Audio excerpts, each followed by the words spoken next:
Hey y'all, this is Southern Woods here. Welcome back to the Southern Woods podcast. In today's episode, we're going to be talking about hunting. Today, I have my good friend Tim with me. What up, everybody? And my brother Anthony. What's up?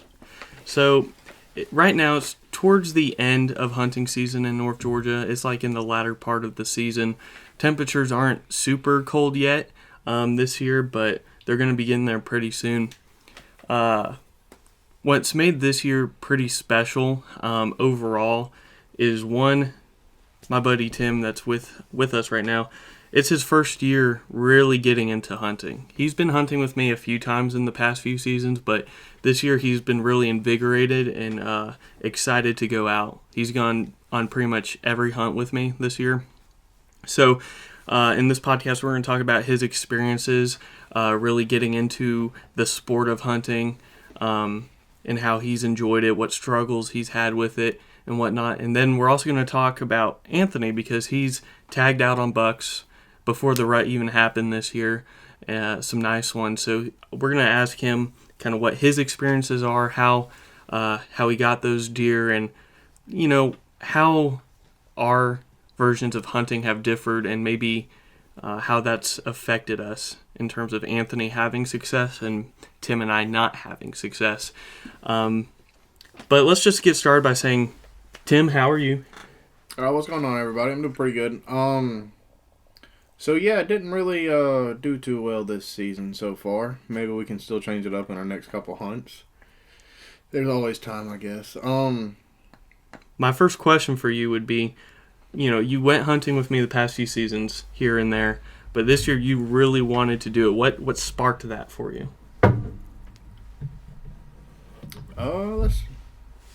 Well, I kind of just had a little bit more time on my hands. Yeah, not as busy. Not as busy, not as much going on, with work-wise and all that, so I could kind of take a break and go hunting a little bit more.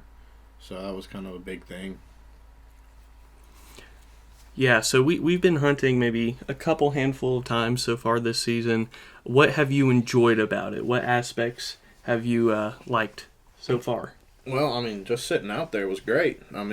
We didn't really see too much, but, we would sit out there and we'd chill, literally chill, and have a good time, I definitely think that's one of the biggest upsides about hunting. If you enjoy the outdoors, you're in the outdoors the whole time. Yeah, you just sit there and be quiet and enjoy nature. That's really the whole point. Yeah. Isn't it? Yeah, that's definitely a good deal of it, besides actually getting a deer. Well, yeah. Yeah, that's kind of the point. But, yeah. But other than that, it's enjoying yourself and being out in nature. Yeah. And I'm glad you've gotten into that more this year. I'm glad you've been able to tag along so much. And even if me and you get skunked this year, hopefully that vigor will stay next season. Yeah, there's some, definitely want to change some things up next season, I think. I don't want to be sitting on the ground no more. Yep. That's kind of cold. And, yeah, I think I'd rather be up in a tree stand maybe. Get a little height advantage. Yeah, that probably segues a little bit into what Anthony was, I assume, going to highlight later. Probably. Is me, I prefer to hunt on the ground. It's a lot more difficult. It's not as advantageous, but when you do have encounters with deer, I think it's a lot more intimate and exciting. But going into what Tim says, I think one of the big struggles is having two people on the ground in the same area. I think is very difficult to have success, or can be. Not that it's impossible. You see people do it a good bit, but I think Tim transitioning into a climber stand or tree stand of some sort will be advantageous for him. We'll see where that leads next year. But, Tim and I, we've only seen a couple deer this whole season. We've had some really bad luck. But I feel like a lot of it is whenever we go out hunting, the temperature seems to raise. Yeah, it always does get a little bit warmer. Rise. Yeah, rise. I feel like, because obviously you like to go hunting when the temperature drops. There's a drop in temperature. Usually the deer get moving a little more. Every weekend that we're free and end up going, it's like the temperature rises 10 degrees. But I don't know. We've just had some rough luck, Tim and I, this season. But Anthony, on the other hand, hasn't. He got a 6-pointer early in the season, and then a real nice 8-pointer in October?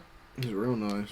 Well, the first one, the 6-pointer was October, and then the second one, was it October too? I think they're both in October. Not. This was like right at the beginning of November. Yeah, I think it was Yeah, beginning maybe. of November. I remember the dates when I killed them because I was happy, but I guess I kind of forgot now. He's gonna get him tattooed on his arm, the dates. Yeah, I know the first big buck I ever killed was November 22nd. That day was the best day of my life. But these were, not as big, but just as exciting. Nice deer. Same yeah. tree. They still look good though. They still look good. They were really nice bucks. I know when you called me that morning, and I was at work, I was like, "Yeah, I'll take off work if you need help finding it. I don't care. I'll tell my boss that I gotta go. Like, there's more important things in this world than making frisbees, I guess." You know? Yeah. Well, luckily I did find them pretty easily. Yeah. Yeah, kind of take me through both of those. I know they were fairly similar. Well, one being you're in the same tree, but like, what did you do? Like, what were some of your strategies or things that we could highlight that makes you have success? Well, first off, the obvious, I am in a tree. Yeah. Something y'all haven't really done yet. When I first started hunting with like you and Dad, we always hunted the ground. Yeah. We were not well educated. We would always like walk the creeks or be loud, and we never really just sat down. I think the second year is when we finally just sat down and waited. Yeah. That's what you're kind of supposed to do, unless you know how to stalk, which is very difficult. Very difficult. That's what I want to try to do. But, I'm too fat for that. Over the first 3 or 4 years we hunted with Dad or just alone kind of near him, I'd see quite a few large bucks, and like we'd be right next to each other, be like just frozen, not knowing what to do. But being in a tree, your advantage is you can see that buck or hear it coming from, not a mile away, but you'll be ready. When you're on the ground and you're just kind of doodling and then you look up and see a buck, there's not much you can do. Because if you try to raise your bow or he's staring at you, it's just a stare off, and then normally it doesn't end well for you. But that's where I like the tree advantage, because you can really, if you're paying attention, see and hear him coming. But, the first deer I did kill, button buck, it was on the ground, rattled him, or, I thought it was a doe. Yeah. Your first deer period. First deer period. Yeah. Really thought it was a good shot. Really wasn't. Had to take it down twice, pretty traumatic. But I didn't really want to hunt after that, all that. I was like, man, I really thought I got a doe, killed a button buck.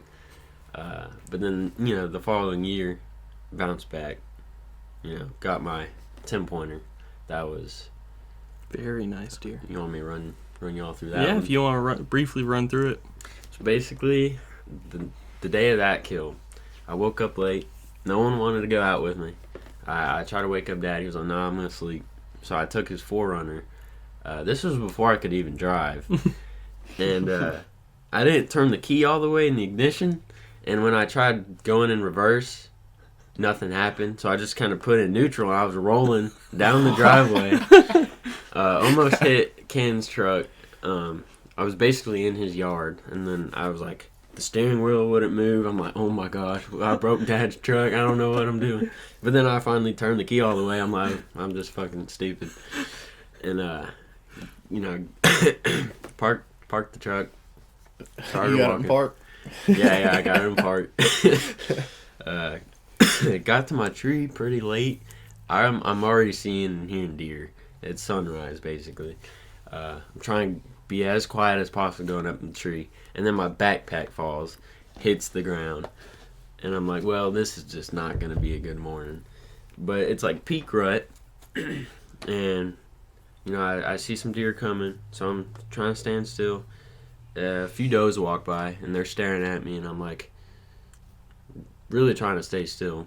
And then I think a 7-pointer walked up. And I was putting my scope on it. I'm like, do I really want to kill a 7-pointer? And I look behind me, and there's a 10-pointer chasing the doe. And I was really trying to get a shot off, but I really couldn't because there's no good open lane. But I was really tempted to just shoot anyway. And then he runs off, and I'm shaking like, oh my gosh, I'm never going to be able to get this chance again. And I'm like praying, please, Lord, just make this deer come back to me. And then, sure enough, my only shooting lane, he comes right in front of me. And then, boom. That's all she wrote. That's all she wrote. He didn't go 20.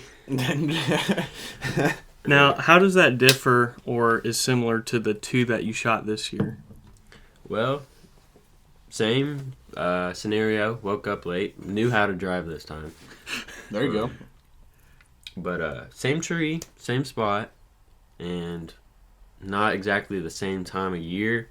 But I think the deer that I shot this year were, browsing, looking for food right before the rut. Both about an hour after sunrise. And both times I was distracted. Actually, the first buck, I had a whole Slim Jim in my mouth, if you watch that video. That was a good one. I enjoyed watching that. But yeah, he didn't see me. He didn't look up at me. All 3 bucks that I killed from that tree, they were clueless. I think doe are more... Just a reaper, huh? Apparently. Doe are more cautious. Yeah, doe, I feel like, are more cautious, especially in groups. It's hard to get one. I've never killed a doe. That's the only deer I've killed is a doe in a group. See, I don't understand the logic in that one. But on the ground. See, when I see deer, I'm going down the road. Like 6 o'clock in the morning, I'm just going down the road. That's when I see deer. I saw an 8-pointer the other day, and I almost went off the road, about hit it. I'm like, I'm gonna get one this year. I got tags for it still. So. But I didn't do that, obviously. So, my next question for you, Anthony, because you're like our expert on the panel this time. What do you think are the key things you did right this year? Well, a lot of things people will tell you is you can't smell like perfume. You gotta smell like the woods, whatever. Keep your scent down low. I don't know if I've really had a problem with scent. Dad always tells me, stop throwing your clothes in the garage. It's going to smell like garage and cigarettes and this and that. Never bothered my chances, that's for sure. clearly. I did check the wind, a few of those hunts, and it was in my favor. But honestly, we're so close to houses and stuff. I don't think smell is going to... What you're saying is in more urbanized hunting settings, maybe the scent isn't as big of a factor as it would be more out in the wild. Yeah, I don't... Sometimes I smoke my clothes. Sometimes I put the, spray stuff. But, as long as you got some deer urine on you or something that smells good, like that deer eat, I think you're good for smell-wise. For looks, obviously, wear camo. But if you're just this camo blob sitting in a chair in the middle of the woods next to some pine straw, you're going to stand out. I think that's y'all's problem a little bit. I feel like... Is that a fat joke?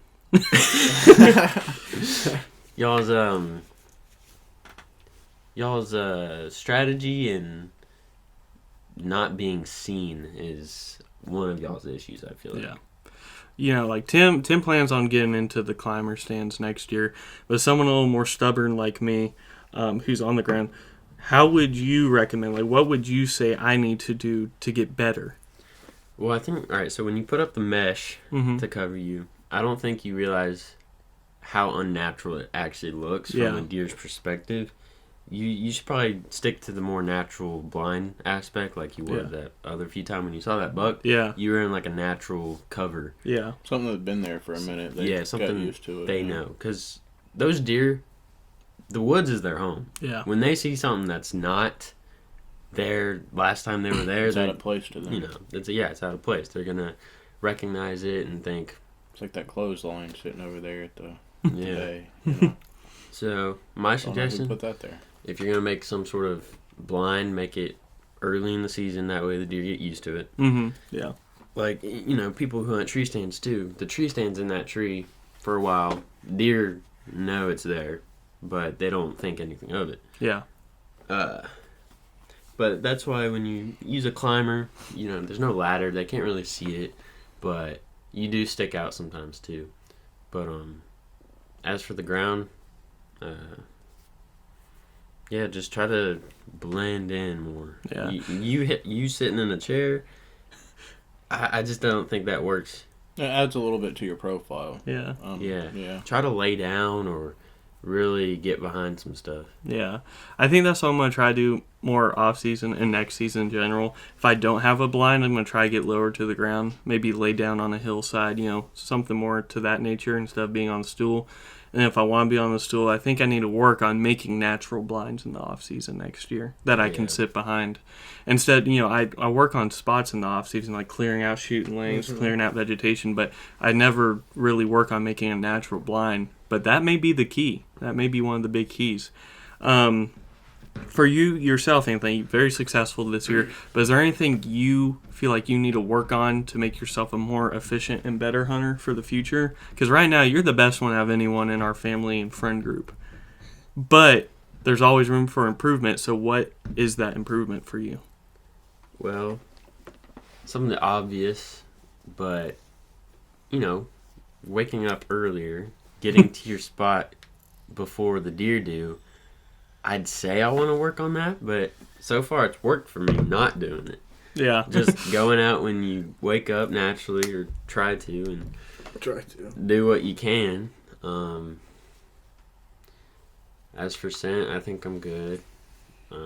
Probably not being on my phone as much. Yeah, I think that's a big thing for any hunter these days. Because I'll tell you, the first 2 bucks I killed, I got a good shot on them, but the arrow never went through. I hit right on the shoulder. It went through the heart, but it never went all the way through the deer. The blood trail sucked. They didn't go far, thankfully. But I was distracted. At least for the 6-pointer, he came up really quick, and I had to make a quick shot. The 8-pointer, the last deer I got, I was not on my phone at all. I heard him coming from a mile away. I was ready for the shot. I wasn't breathing hard. I learned from my mistake. It went straight through him, and he didn't go far. But, just try to be ready. Don't be doodling on your phone. Yeah. That's one thing I always do. So, this is a question for you, for Tim. I got a couple, actually. One, Tim, as you said, you're looking to be more elevated, like get a climber stand or something, right? Mm-hmm. Anthony, you are very proficient with the climber stand. Is there anything you want to, tip-wise, you want to give to Tim, someone who's getting into that? Well, I'm a very light guy. Another fat joke. Another fat joke. No. He's full of them this podcast, huh? When I don't use any safety measures when it comes to the tree stand because I'm not a safety guy anyway, so yeah. Well, all right, so I don't use a harness, which is people are gonna get on to me about that. I wouldn't disclose that on the internet, but hey, my safety, my your body, my actions. I do what I want. I don't use. There's a little rope that you put behind your heels that keeps your feet in place when you're going up. I don't use that either. Try to go by the safety measures because I've had a few times where it slips under my feet and I have to kind of wiggle my way through. Yeah, we've seen your video where you. Yeah. Mm-hmm. You don't have to go too high. Try to find a tree on a hill looking down. That way you can. Yeah. You only have to go 10 feet up and you're already so and you much still higher. get that up Mm-hmm. hill advantage. I got you. Bring spikes to put in the tree. That way you hang your stuff. That helps because you don't have a lot of room to. Yeah, you don't want to have your pack sitting there. Have stuff. Yeah. Depending whether you want, are you gonna want to sit down and just chillax, or you want to stand up. I got you. I'm probably gonna want to sit down. Sit down, yeah. So, I actually switched it up this year a little bit. I stood up. My last buck I killed, I was just standing, had my bow hung up in the tree, and that gives you more room to look. Sitting down, 360 thing. Yeah, sitting down, it's a lot more comfortable. But I tend to fall asleep. Well, what's that one with the harness? You put the Saddle? harness on? Saddle, yeah. I've been looking into that. I think that would also be cool. Yeah, it would. But because you get so that damn 360 expensive. view going all the way around like a tree, so I don't know. I think it'd be really good for certain applications at least. Maybe not for ours because our woods are kind of dense. Yeah, a little so bit. it's kind of Harness would be cool, but from what I know, there's one, they're expensive. Yeah, Two, it's a yeah. lot more of a learning curve if you've never done something like that. I feel like we would need someone who's kind of more experienced with It would that. take us kind of all to show us off the ropes, season to yeah. figure out how to do it and Yeah. Well, blend in. you need climbing sticks, which are expensive, depending on which ones you get. You need a platform for your feet, and you need the harness. It's pretty self-explanatory, but yeah, it is pretty difficult and expensive. I've been seeing a lot of fellers though make their own little platforms out of like plywood and stuff. Yeah. They've been I've hanging seen it up that on in our trees woods. and it's kind of cool. It's Yeah. kind of cool. I think it's definitely something, if you are committed to switching to that style of hunting this off season, find something, buy Yeah, it, yeah. and get good at it before Yeah. hunt season comes. Because when I was like, I'm going to do climber stand, I'll practice this week before season starts. And what happened? I was 10, 15 feet up and I fell out. Oh. All right. It collapsed. I don't know what I did wrong, but you probably weren't 10, 15 feet. You're probably like 5 feet. but for me, it felt like it, and it traumatized me, and I haven't gone back since. So That's why you won't do it. Okay. that's definitely part of the reason. Well, you should have had me teach you, because you have to put it at a certain length, the metal cord, because if your platform is leaning down and you're standing on it, it's going to fall. I probably did something stupid, but another thing I want you to kind of describe, since you're more proficient than me and Tim, is later this season or next season probably, when we do eventually get one, is there any tips or something you want to give us a heads up about regarding the field dressing process, or when we get home and start quartering it up, stuff like that? Because that's an aspect of hunting that I don't have a lot of experience with, because I haven't really got any deer since I've been old enough to really do it myself. Well, considering your first deer, you shot up the butt and it died right then and there, and you didn't have to track it, you're gonna need some tracking skills. You haven't really helped me track. You've helped me drag a deer out of the woods. All the operation, buddy. All the deer I've shot, horrible blood trails. I've had to get down on my knees and just look for little droplets. It's a tough process because you don't know if you're going to find it or not. But after you find it, you want to cut it up or cut it open as soon as possible. Get around the, what's a good way to... Genitalia. The genitals. You want to cut around that, get all that out, go up through the rib cage if you can, try to break it and get everything out. Cut the esophagus, and then everything will just come right out. And then that's about all you gotta do, field dressing wise. When you get it back home, put it on ice, let it cool down, and then when you're skinning it, pretty self-explanatory. Just start from the legs. Yep. Pull down, get all that off, cut the head off. Seems a little gruesome for a podcast. But then quartering, you'll see like the lines and the muscles, all the definitions. You just kind of go where it leads you. Yeah. It's like a guide. And then obviously, hopefully, I'll be there for that so I can teach y'all. But I've been part of that process, like with Jake when I've helped him with a few things. But every single time, I'm never the one doing the cut, and I'm just kind of watching and assisting. Well, I've done squirrels and I've done Ducks. hundreds of ducks. Yeah. So, I mean, once you've done one, you've done them all, I guess. Yep. It's like a fish, 1/12 the size. Like a fish, but bigger. Yeah. Yeah, start at the ass and go all the way up to the throat and pull everything out, Yeah. And then make sure you clean it real good because you don't want nothing you can't get rid of. Yeah. But yeah, I think that's all the questions I really had for you. I really wanted this to be kind of an informative type of podcast as well. I don't know. This year's been rough for Tim and I specifically. Again, I feel like the weather hasn't been on our sides. And I feel like especially in such a small concentration of woods, not that super small, but I feel like it's kind of luck. Being at the right place in the right time is part of it. I feel like that just hasn't been on our side as much as well.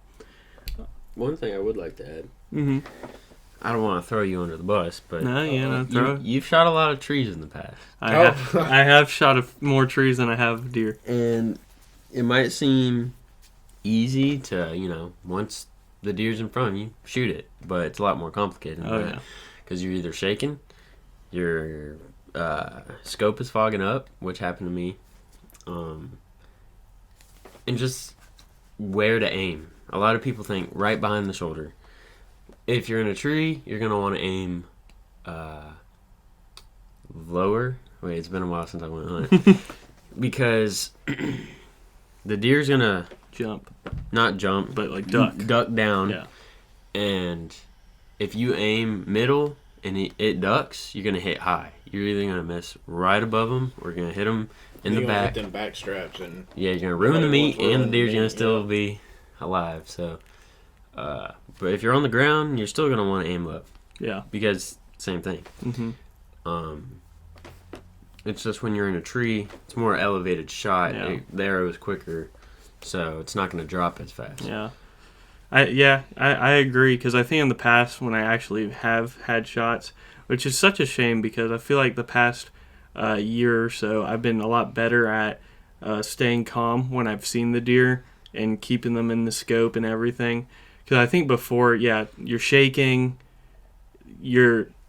I had problems following through with the shot, staying in the scope, and so that probably makes the arrow jump and whatnot. But no, I think that's something that I definitely need to stay better at for when the next opportunity comes around. In the anatomy of a deer, knowing that will help. I didn't realize how far back the lungs actually went, because the last deer I shot was pretty far back, but it was quartering away, and it did go through the lungs. The lungs are like right behind the shoulder, and where the shoulder is, a lot of vitals like the liver, the heart is like right above their front legs, and I don't think it really matters where you shoot it as long as it's not far back. Mm-hmm. If you have a crossbow, it's going through the shoulder blade. It might not go all the way through, but it's still going to go through and hit vitals. So I don't think you have to worry about going so far back. Aim more in front, and if it goes back, then you're good. And a neck shot, that'd work too. Yeah. So. Yeah. Right now it's mid-December almost. Gonna be very busy because of the holidays. But the lucky thing about Cherokee County is we have extended archery up until January 31st. So I think there will still be an opportunity to get one, maybe two more hunts in. Very late season, which will probably be buck only because the females will be pregnant. The temperatures hopefully will be really cold so Tim can experience a real fucking cold hunt, which is brutal, but at the same time, that's when I am almost most excited because I'm never sweating. I feel like the deer, they have to move around because it's so cold. So we'll see how that goes, and that'll be something to experience. But other than that, off season's just around the corner, and it's time to reset. And I think the biggest takeaways that I've had from this podcast so far, with Anthony doing most of the talking and explaining, is again, I think I need to set up some more natural blinds during the off season in some of my favorite spots. I think that will just help me be more elusive and stealthy. Just working on my shots, making sure that I'm good, that I'm steady. And Tim, what do you think? Or are you more excited about? What have you learned that you're probably gonna end up doing? Yeah, I'm also probably gonna maybe invest in a tree stand, like a little climber kind of thing. This has been we've been skunked. Let's say we haven't seen much. It's been a rough first year to kind of really get into it. How are you still same amount of encouragement? If not, what do you want to happen to really help you get back into it?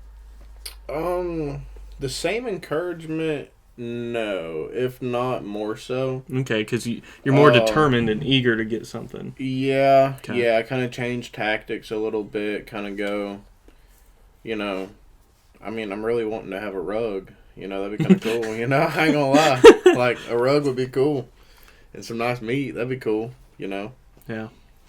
I'm glad you're still good into it, because I feel like someone that's not super avid into hunting or like super into it, like myself, when you're in a 6-7 year drought and you've had some rough times, it's hard to keep yourself into it and want to do it. But Anthony nailing some bucks has kept me invigorated, and honestly, you, Tim, being a part of it and going on hunts with me, having someone to be in the same area with and enjoy it with you, has really kept me in the game. And I really want either of us to get our first buck, hopefully. If not our next hunt, then next season. Yeah. But I think we've covered all the bases that I had in mind. Is there anything that you want to say closing out, Tim? Is there anything? I'm okay, I think. Yeah. Guess I'm just... I don't know. I'm ready for us to get something, and then maybe for the summer to come up, maybe we can start fishing again, and, Yeah, get into other outdoor activities, too. I'm still not good at fishing, but, more so than hunting so far. Yeah. We'll have to do a fishing podcast at some point. We'll have to do something. First time on the podcast, I'm glad that you could be on. Yeah. Glad you can be a part of it. Anthony, same thing. First time on the podcast. I'm glad you could be a part of it. Is there anything else you wanted to say? Well, as Tim was talking, I was just thinking to myself, Native Americans, they had to hunt for food, and they were pretty good at it. Don't make hunting too complicated. You don't need all the gadgets in the world. Make it simple. Go out there and be one with nature, and you're bound to do and see and kill something. Yeah, I think that, I think that's something true, especially in this day and age. Hunting can be overcomplicated, and I think some people just need to simplify things. Mm-hmm. Obviously, there's the simple things that you have to cover and make sure you got. But other than that, again, that's where I kind of see luck a part of it. Just go out somewhere, go into a spot, be quiet, and see what happens. Yeah, you don't need that Sitka camo to kill a deer. Hey, man, leave my Sitka alone. But no, I think this podcast was good. I think it was very informative, which was kind of the point. Because, not everyone is a super avid hunter. Not everyone hunts. So I think this was a good one for someone, like Tim that's been getting into it recently, to kind of hear and learn from someone who, isn't, super expert by any means, but I think by the statistics, you've definitely been the most improved hunter out of any of us around the channel, Anthony. And I think your mindset, especially from a young mind who isn't, like a whole soul, can really connect with a newer audience, a younger audience getting into hunting. So I think that was very good. I'm glad both y'all made it onto the podcast and we can make it work. Again, for y'all eager to see another hunting video, I know they've been doing pretty well this season. We'll try to crank out one more before season ends. And then, on to the off-season metal detecting and fishing videos. Whoop, whoop. But yeah, thank you all for listening. Like the podcast if you've liked it. Join the Southern Woods community and hit that subscribe button. And without further ado, y'all, let's give it one last good old Southern Woods out. All right.